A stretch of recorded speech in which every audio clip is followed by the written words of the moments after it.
Olá, esse é o MW, Engenharia de Software JavaScript com Márcio Endel. Eu sou Márcio Endel e vamos para o vídeo. Aqui eu vou dar uma introdução ao JavaScript, no qual eu vou seguir o roteiro de cobrir esses 4 pontos, que vão ser a definição de JavaScript, diante de tantas linguagens, por que JavaScript, JavaScript em todo lugar, JavaScript como ferramenta de ensino desse canal. A primeira parte é justamente a definição de JavaScript que eu trouxe do livro JavaScript The Definitive Guide, que vai ser o livro texto que eu vou utilizar para orientar a forma com que esse canal vai abordar JavaScript de maneira geral. E a definição é a seguinte: JavaScript é uma linguagem de programação de alto nível, dinâmica, interpretada, que se adapta bem ao estilo de programação orientado a objetos e ao estilo de programação funcional. Vamos lá, tem muitos pontos aqui que precisam ser tratados, principalmente para quem não tem familiaridade com programação. O primeiro é justamente o que é alto nível. Alto nível não significa que ela é superior a outras linguagens. Essa confusão acontece até com pessoas introduzidas que não tem muito detalhe. Aí o que acontece?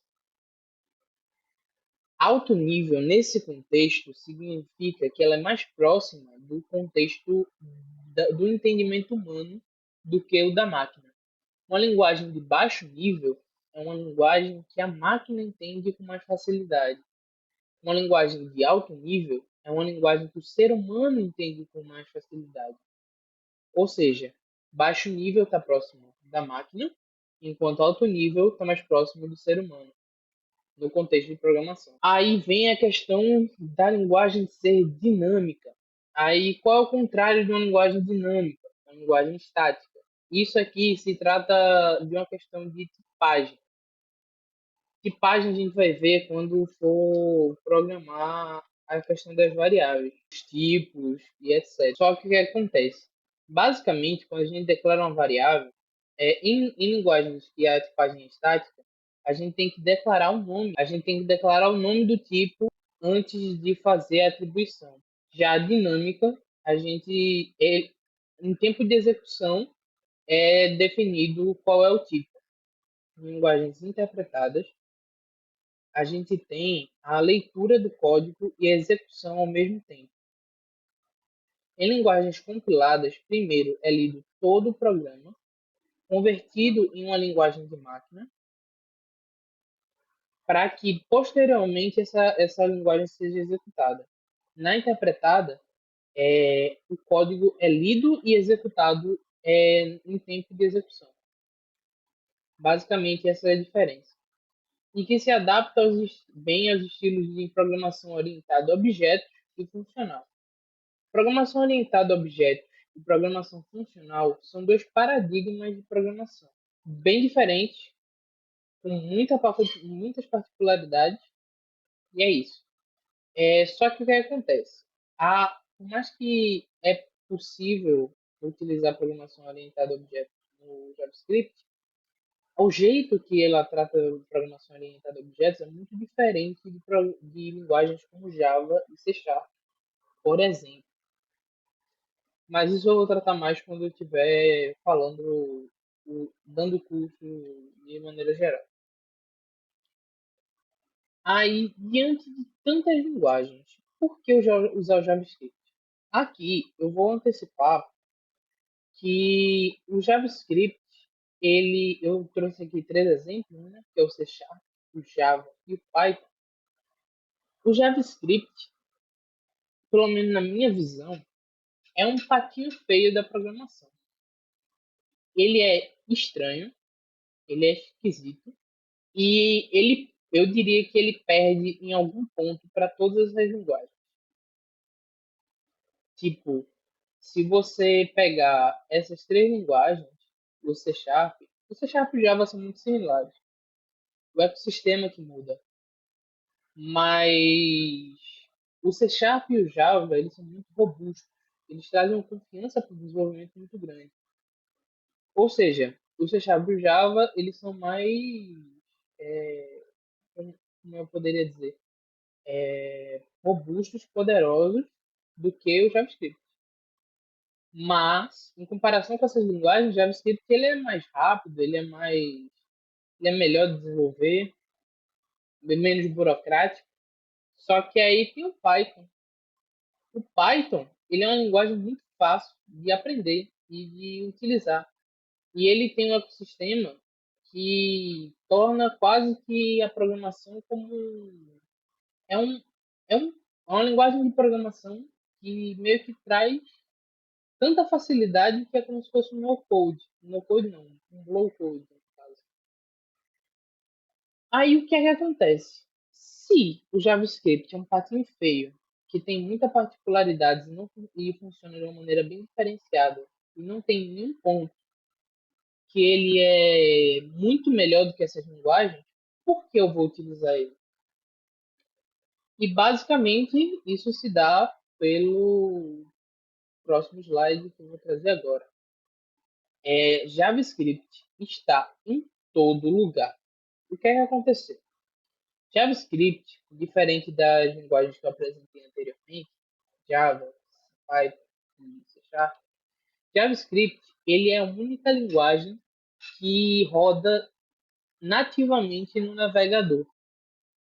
E o que é que acontece? Hoje em dia, e há muito tempo, na verdade, a web se tornou uma ferramenta que todo mundo usa o tempo todo. E por ser a única linguagem que roda no navegador, a única linguagem própria, nativa da web, meio que ele se tornou inevitável. Tipo, não tinha como evitar o JavaScript. Quando a gente tratava da web, a gente tinha que usar o JavaScript para dar comportamento às páginas, porque a web sem JavaScript é morta. A web sem JavaScript não tem comportamento. A web sem JavaScript é, é realmente puramente estático. Aí o que é que acontece? Ele se tornou inevitável enquanto a web existia. Ou seja, o front-end, que é basicamente a origem do JavaScript, ele é uma linguagem feita para front-end, feita para ser usada no navegador do usuário. Quem fazia front-end sabia JavaScript. Aí o que aconteceu? Em, em um dado momento, JavaScript era inevitável, muita gente já sabia JavaScript por conta da web, e aí surgiu a ideia: e se a gente usasse o pessoal que sabe JavaScript para trabalhar no back-end? Mas não dá para fazer isso porque o JavaScript só roda no navegador. Aí o que aconteceu? Entrou justamente o Node.js. Eu não vou lembrar agora o ano que foi que entrou o Node.js, mas basicamente o Node.js ele pegou o motor do chamado V8 do Chrome e ele trouxe para o lado do servidor para que através dele a gente conseguisse rodar JavaScript com acesso à máquina utilizando o motor V8. E aí foi só a ponta do iceberg, porque o JavaScript, que era obrigatório no front, as pessoas que sabiam front-end começaram a conseguir programar em back-end. Aí o JavaScript começou a se tornar uma praga. Começou a se tornar uma linguagem genérica que, através do Node.js, ele conseguiu ir para outros campos, que foi mobile, hoje em dia é usado em IoT, é usado em desktop, através do Electron, é usado em desenvolvimento de jogos, e tem gente que usa até para inteligência artificial e machine learning. Ou seja, JavaScript não vai ser uma linguagem que ele vai ser muito bom em nada, mas vai ser uma linguagem que vai ser especialmente boa se você quiser ter um perfil mais generalista, porque dá para usar JavaScript em praticamente qualquer tipo de contexto. Se você tem um contexto, vamos para IoT agora, que você tem espaço suficiente para colocar um Node, você já consegue usar JavaScript.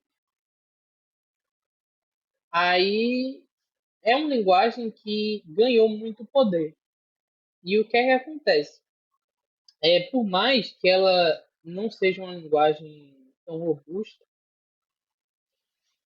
o ecossistema se tornou tão grande que hoje em dia eu diria que não tem muita.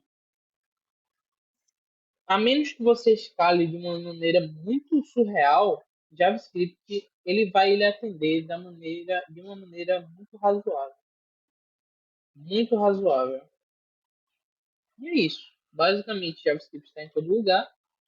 JavaScript não é muito melhor do que as linguagens que eu trouxe aqui, mas o ecossistema de JavaScript é uma coisa que dá muito valor à linguagem. E basicamente é isso.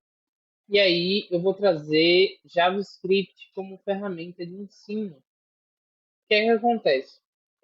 Esse canal, eu já tinha comentado que esse canal tem por fim principalmente ajudar você a entender os tópicos de teste JavaScript e engenharia de software e melhorar minha comunicação. Aí o que é que acontece? Eu vou trazer JavaScript como uma ferramenta de ensino do canal.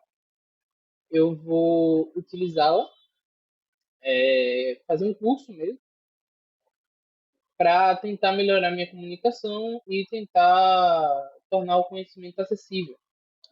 E quais são os 4 pontos que eu queria dizer sobre o ensino de JavaScript nesse canal e o porquê ele vai ser útil de maneira geral? O primeiro é que o curso vai ser detalhado. Eu atualmente atuo como estagiário. Eu não tenho uma senioridade muito grande, mas eu gosto muito de JavaScript e eu já estudei muito sobre JavaScript. Aí o que acontece? Eu vou pegar esse livro, o JavaScript The Definitive Guide, que é um livro muito extenso, e eu vou tentar pegar ele como base do canal, e eu vou pegar capítulo por capítulo e trazer de forma resumida para cá. Aí entra o segundo ponto, que é o modelo cíclico. Eu não vou fazer um curso e eu vou fazer uma playlist e deixar parada ali no canal. Não vou fazer isso. O que é que eu vou fazer? O curso vai ser totalmente descartável. Eu vou fazer ciclos de revisão do conteúdo. Ou seja, eu vou tratar 9 tópicos que eu vou mostrar posteriormente, mas depois que eu concluir esses 9 tópicos, eu não vou deixar o curso numa playlist parada. Eu vou recomeçar e fazer de novo. Por quê? A primeira coisa é que à medida que eu for explicando, eu vou notar que existem problemas, existem lacunas no conhecimento meu e eu vou ir preenchendo essas lacunas. A segunda coisa é manter o canal vivo, porque se eu fizer uma playlist, o canal não vai ter conteúdo. E é isso. Eu quero manter as aulas de maneira semanal e eu quero manter a recorrência nos vídeos do canal.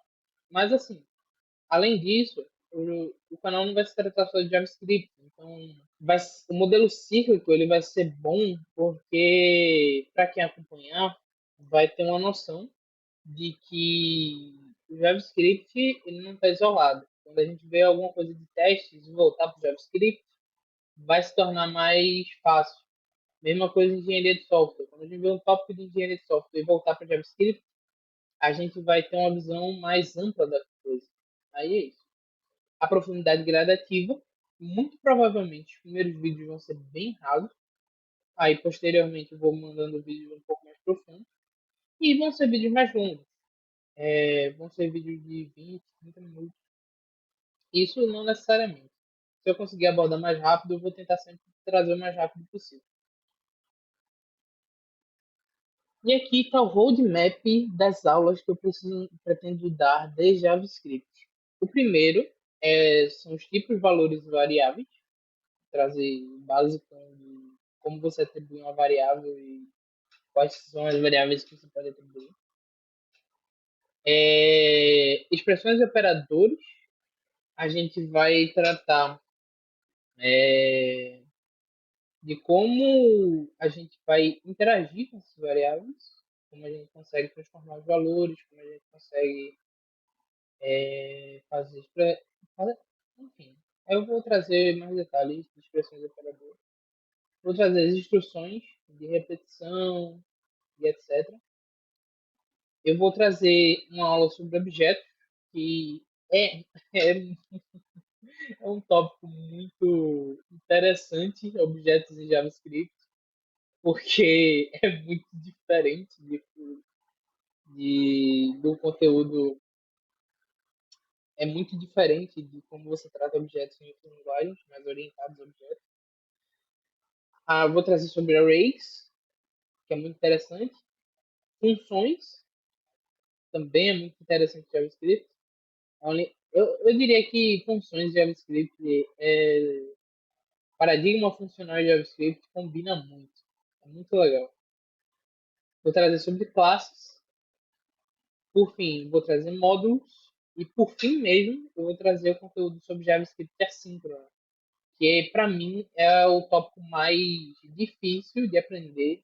Eu não domino 100%, que é justamente e a coisa que mais difere o JavaScript de outras linguagens. O assincronismo de JavaScript é uma coisa que é muito peculiar e é muito divertida, porque foi uma sacada muito boa de quem projetou a linguagem. E é isso. No cronograma do canal, a gente acabou de ter o primeiro vídeo do cronograma, que é a introdução ao JavaScript. Aí o próximo vídeo vai sair no dia 20 de nove, vai ser sobre teste de software, qual a necessidade e impacto dessa disciplina. E lá no dia 27 eu vou trazer uma pincelada sobre engenharia de software. Eu adianto logo que o vídeo de teste de software vai ser muito mais rico do que o de engenharia de software em si, porque eu sou muito mais. Eu tenho muito mais conteúdo em teste de software do que em engenharia de software de maneira mais ampla, mas eu vou tentar fazer o melhor possível. Esse foi o vídeo. Muito obrigado e até mais.